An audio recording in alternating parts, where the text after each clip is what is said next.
Welcome to Collision, the podcast where we discuss the fun and sometimes complicated collision of real life and trusting God. If you're curious or confused about how to engage the world we live in, we hope our conversation here helps. Now, let's get into this episode of Collision.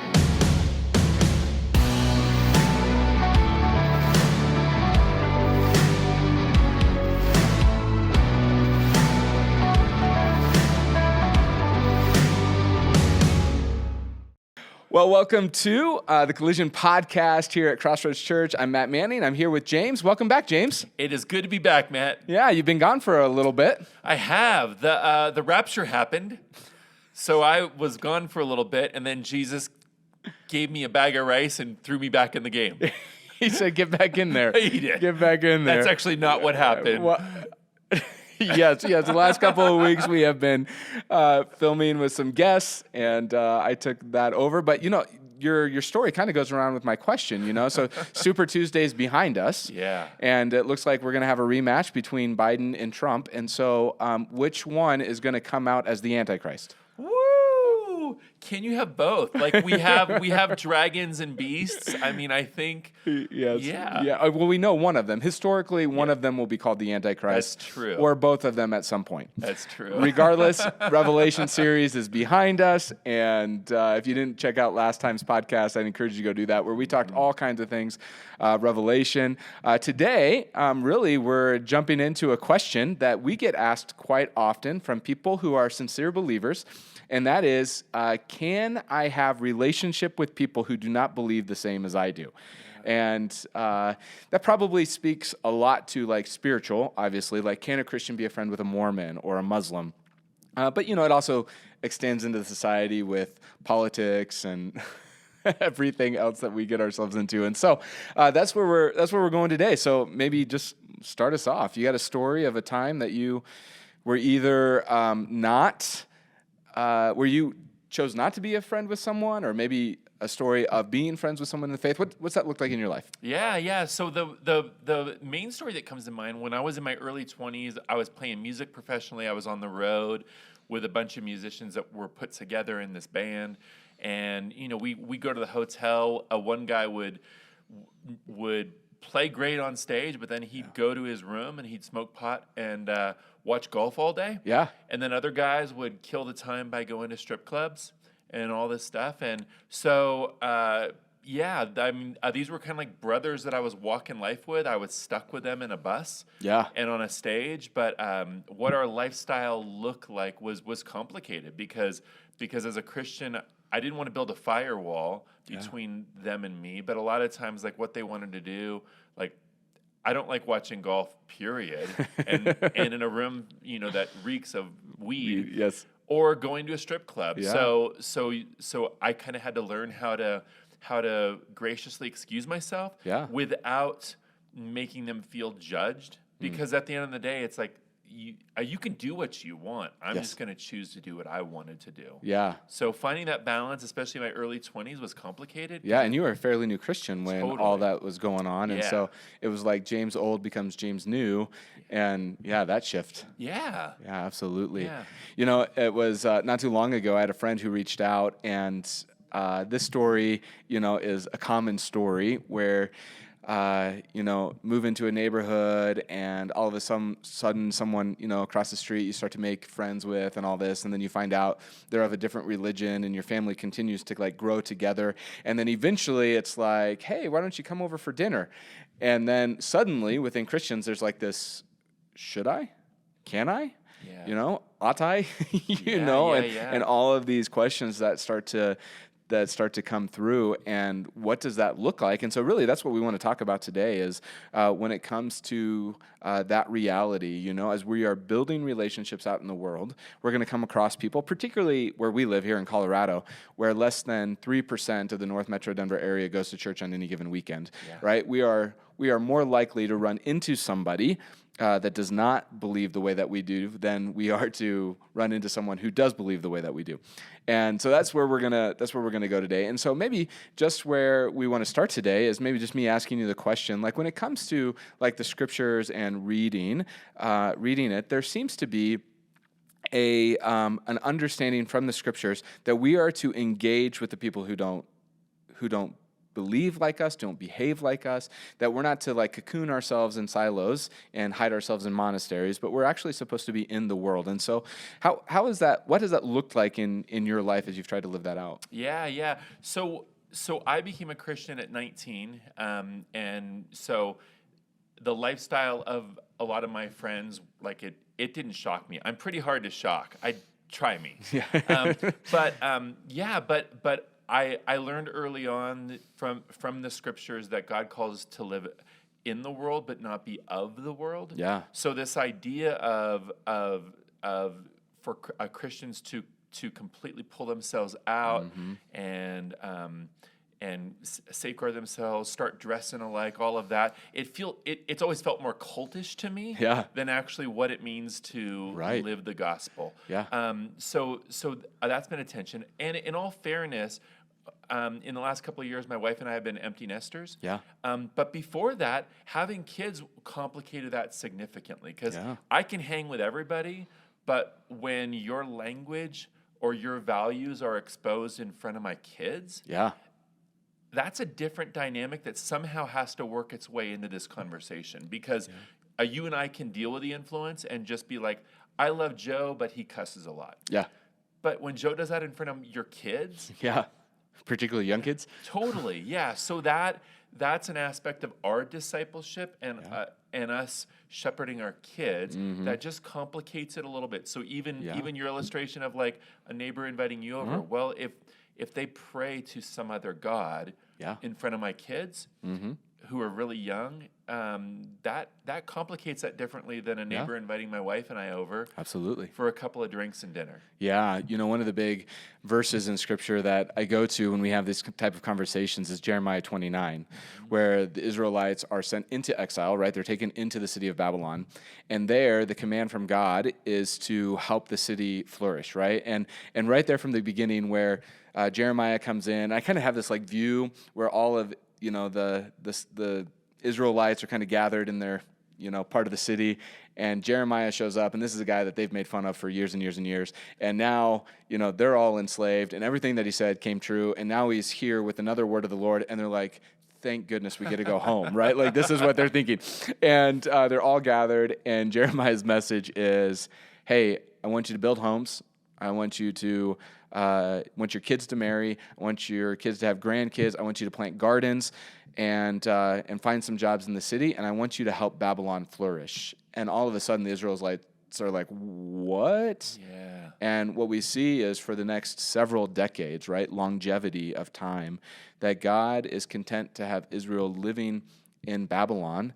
And the promise is that as they bring flourishing to the city, so too will their lives flourish in that. And so I look at today, and the reality is that we're living in Babylon. We are not home as believers. With God, and the presence of God is home. That we are strangers in this world, sojourners, right, visitors, and we're living in Babylon. And so the call to us as believers is to then, what does it look like to help the city in which we live in flourish, and how do we engage in that?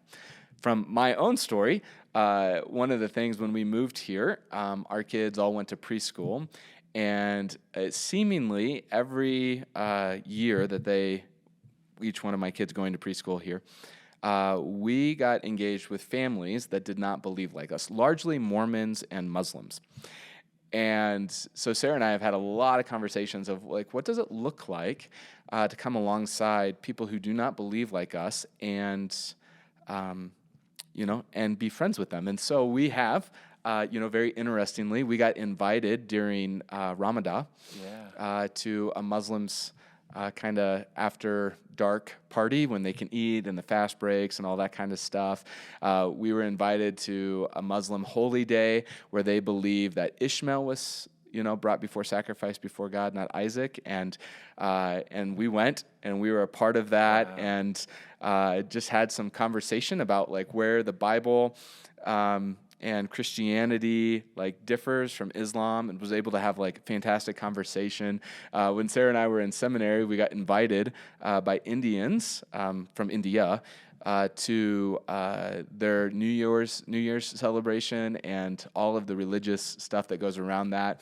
And so throughout my life, I've been invited in to homes numerous times of people who do not believe like me, and yet who I want to have friendships with, and entering into that. And like you said, it's an interesting place where we go in and go, okay, what does it look like for me to be faithful to Christ in that? And yet at the same time, what does love require of me in this moment? Yeah. You know, how do we be respectful in this moment? And how do we understand our faith by interacting with other people? At my previous church, so our services were in this performing arts center, and they did all of these like cultural things in Seattle all the time. Well, for a month, they did this thing with these Buddhist monks. Yeah. So they came over. They did what's it called? It's the sand art that they create. Oh. And so for a month, these Buddhist monks were working on that 24/7 in shifts. And I went over there one day and had lunch with them and just hung out and just started talking to the monks. And then I made friends with them because that's just what I do. And so every day that I didn't have a meeting, I would go over and hang out with the Buddhist monks. Yeah. And it was funny because it totally stressed my senior pastor out, because he was like, "What are you doing?" And I was like, "They're really great guys, and I'm just asking them questions to understand." And after that month, they moved on, but I had such respect for them as human beings. Yeah.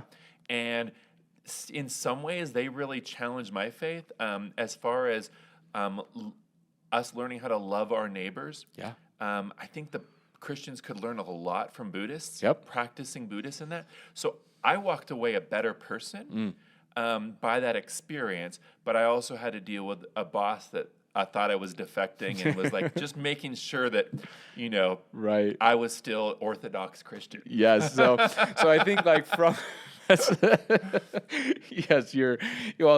maybe that starts your desert father wanderings, right? So I think from scriptures we see from Jeremiah 29, from Jesus' own words, that we're to love our neighbors as ourselves, that we are to engage in this world. And the only way that we can truly love is if we know someone, and that requires building friendship and relationship and what that looks like. And so that's kind of the biblical mandate, that we're not to silo ourselves, but we're to be in this world. We're to be making friendships in this world, even with people who don't believe like us. So then the other side of the question is so what do those relationships look like? And maybe more specifically, when you are, invited to a Muslim holy day, right? That's celebrating, the call to sacrifice Ishmael, when we believe Isaac, like, okay, what does that look like, and how do we navigate that out? And so earlier we were talking, and you had some really good thoughts, actually, out of 1 Corinthians that I think is really relevant to maybe what friendships look like once we build them and we find ourselves in places where we go, maybe we're a little bit uncomfortable with what we've been invited into, and we go, man, should I be here? Should I not? You know, what's that look like? Yeah. So it's in 1 Corinthians 10, and all throughout the New Testament, there's that weird thing of food sacrificed to idols. Like Christians are told not to eat it and not to eat things with blood and all this weird stuff. Yeah. And then in 1 Corinthians, Paul gives this encouragement of like, if you're invited to somebody's house and they put food in front of you, eat it. Yeah. Eat it and enjoy it. Right. But if they tell you that it's food that was sacrificed to idols, abstain. Yeah. And I've been kind of camped out there, kind of wondering what's going on. Because if you invite me over for brisket, like I'm eating it. I'm not going to ask. In. Yeah. Was this King Super or Safeway? Right. It doesn't matter. If it was smoked for 14 hours and smells good and falls apart, we're in. Exactly. But in their culture, you had the meat market, and then you had the pagan temple, and they had a market to the side that after the meat was used for worship, it was sold at a discount. So it was more economical. But for some people, it equally could have been like, hey, this is not just brisket. This is brisket that was actually used for worship. Yeah. So, and if your friend, has his spirituality and you have yours, he might actually say, hey, I purposely bought this so we could like have a spiritual meal together. So it isn't just a delicious smoked brisket. It's it means something to him spiritually. Yeah. And that's why he told you about it. And it's interesting because Paul says, so when that happens, it isn't just an area of ignorance. Yes. There's actually purpose behind it. That's when you really have to question your conscience and your integrity, not just for your own purity, right? Because the meat's meat. Yep, and Paul goes through that a lot, totally. Right? Like there's nothing more sacred or less sacred with how this meat is. Like, by the time the meat gets to the table, the meat is meat. Yeah. So the application of that is the curious point for us. Yeah. Because us abstaining from something oftentimes leads to other like my days playing music, like me not going with my guys, my buddies to the strip club. Yeah. And then for some of them, they didn't care because they went in, had drinks, looked at some ladies, whatever. Yeah. But others were like, hey, so why didn't you go? And it's like, because I just kind of want to keep my mind pure. And there's a girl out there with my name on her, and I'm waiting for that. Yeah. Right? Absolutely. So it actually led to something that allowed a degree of respect. Yeah. But us finding that balance, because you being invited and getting all judgmental about the Ishmael thing, right? I mean, that's complicated. Yeah, absolutely, absolutely it is. I think that, as I've in my own life, as I've experienced different cultures and different beliefs and different religions, looking at that and going, the line I think that at least Paul's making is, are you an observer of it, or are you becoming a participant in it? Right? That as soon as the meat is named as holy and, all of a sudden it becomes this worshipful moment, are you observing the worshipful moment, or are you participating in the worshipful moment? And I think that's the cross, right? That's when it becomes idolatry, is when we cross and we start to give our heart and go, man, this meat really is special because of what it's done, as opposed to where we can always respectfully observe. We can come and we can end up at a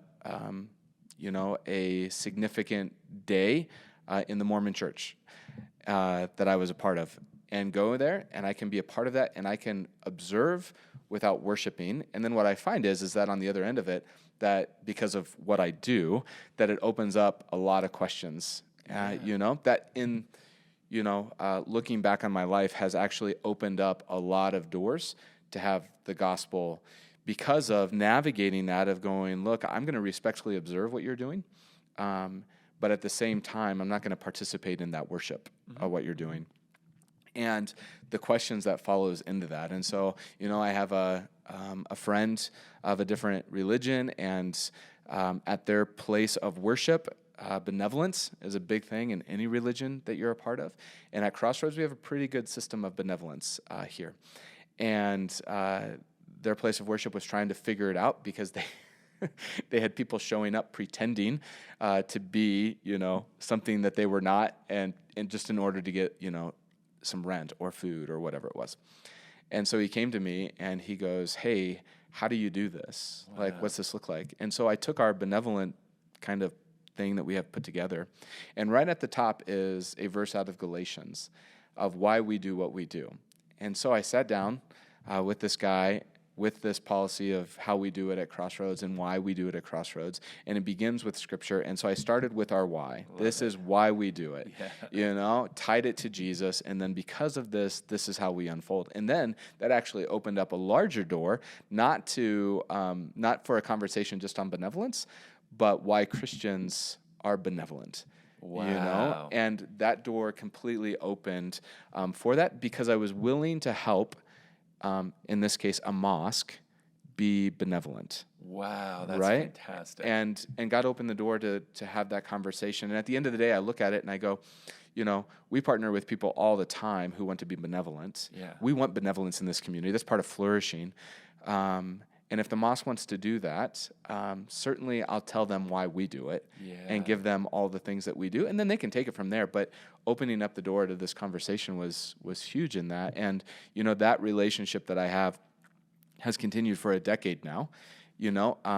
I'm no closer to being a Muslim than I was 10 years ago. And quite honestly, he is no closer to being a Christian than he was 10 years ago. Yeah. And yet we have this respectful relationship where we're able to talk about our beliefs in ways that bring about more questions and more thoughts and more respectfulness in a culture that says, look, Muslims and Christians actually, we can't look at each other. Yeah. You know? Yeah. So anyways, that's one of the ways that I've applied that in my life. Yeah. And it makes me think of that scene in Ted Lasso, like one of my favorites at a dartboard, right? And that idea of be curious. Uh-huh. Don't be judgmental. Yeah. And it's this idea of us as human beings being curious about the humanity and the story of other people. Yeah. And it just makes us more whole to understand why people are coming from where they're coming from. It doesn't mean you have to participate. It doesn't mean you have to affirm. Yeah. But it helps you understand where another human being is coming from, and that is such a missing thing in our culture. And in a lot of ways, is how Christianity has flourished over the years. Yeah, absolutely. I think, one thing, having visited Israel many times, where this gets a little bit gray, and I think this is what people are worried about, honestly, is, throughout the Old Testament, we have the high places. And historically, high places were literally that, right? They were mounds of dirt that were piled high into an altar. And then that's where, the cultish and pagan worship would happen, oftentimes with temple prostitutes and, where it would really feed into the sensuality and the sexuality of those cultures and that. And one of the things that God was always very clear on was, like, stay away from that. Stay away from the sexual stuff that happens, because time and time again, Israel would be, the curious observant, I think, probably sinfully, right? Yeah. Hey, the new temple prostitute who's, 20 years old, they're going to reveal her tonight. Yeah. Let's go check it out as a community. And pretty soon they're sucked in and into what's going on and diving headfirst, to the point where, like, today you can visit places like Masada or Megiddo, Armageddon, the city of Megiddo. And there you can see very clearly where a temple is at, and you can see in the city very clearly where a high place is at. Or you can go up and visit Dan, and actually on the backside of a synagogue is a high place.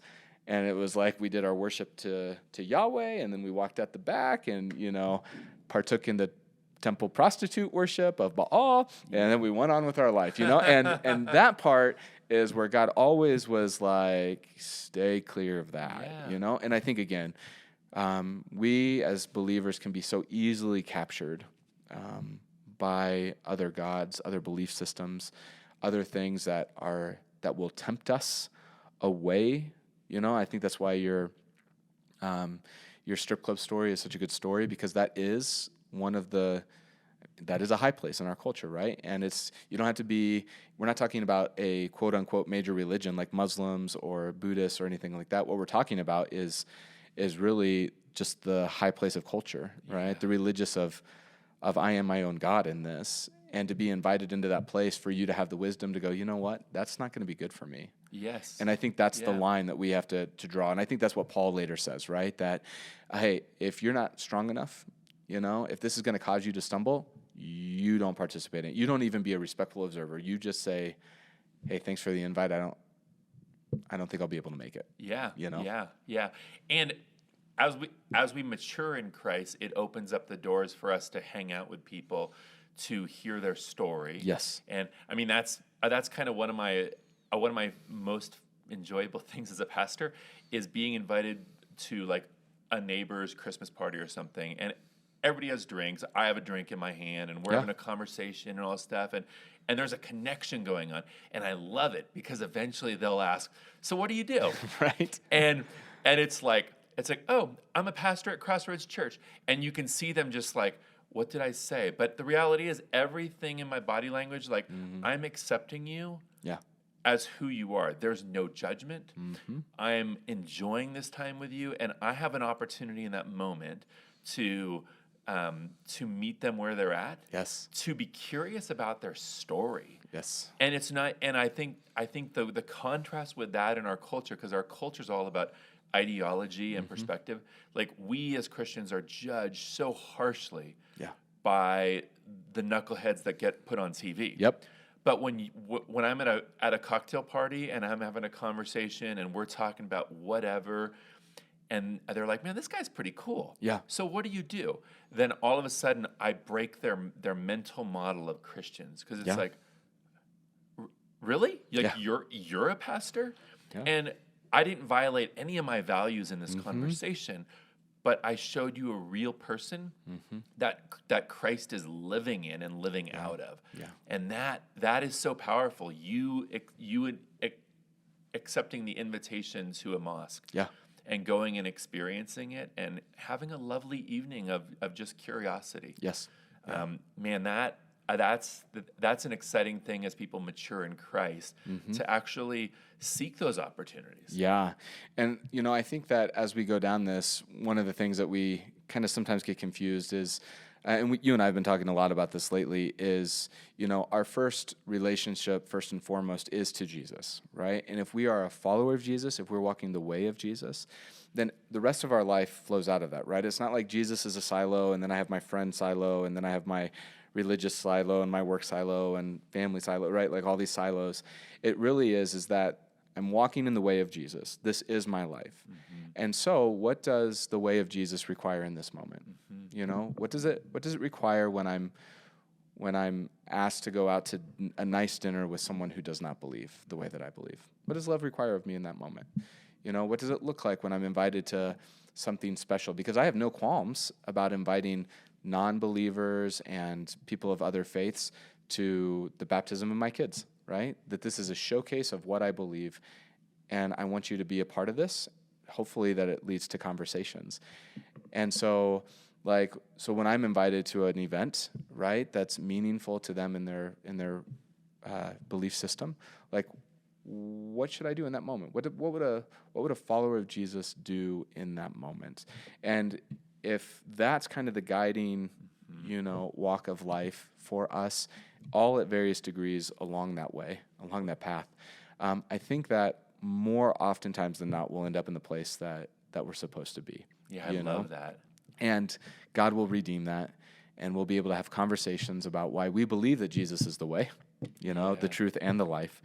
And out of that, be able to very relationally share about the most important thing of our life.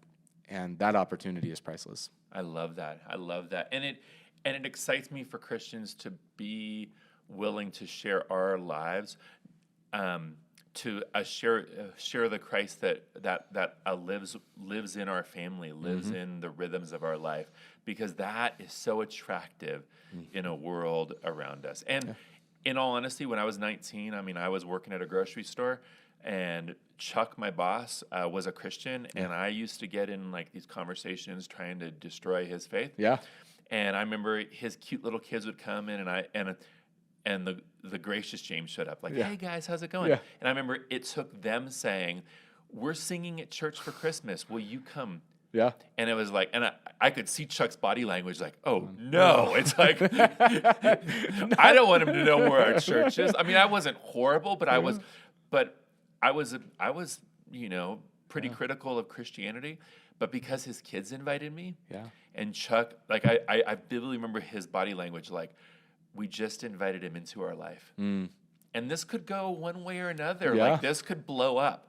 But what it led to was me hearing the gospel, responding to Jesus, growing as a disciple. And years later, I haven't talked to him in decades. Yeah. But his kids inviting me has led to me being a pastor and furthering the gospel in many ways. And now is a part of that man's legacy forever. That's pretty awesome. Right? Yeah, I look at it.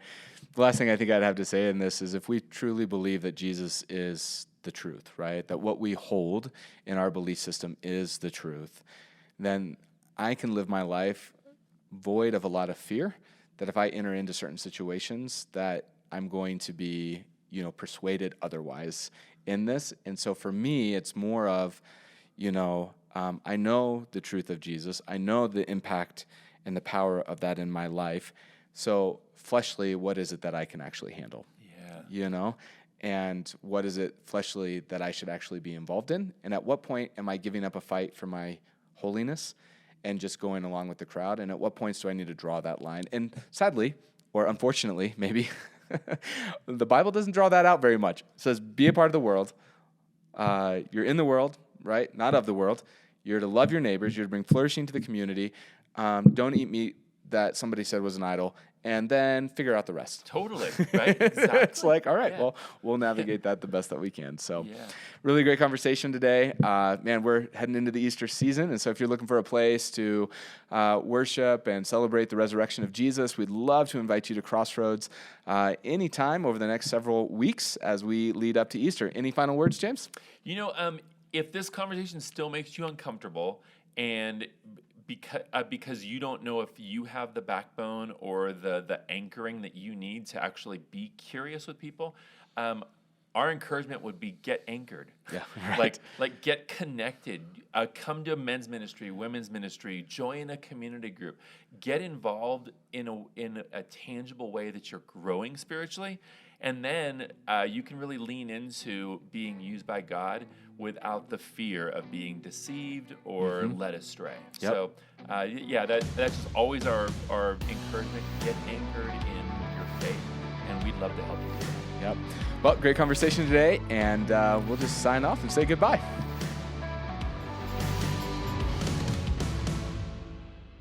Thank you for listening to Collision.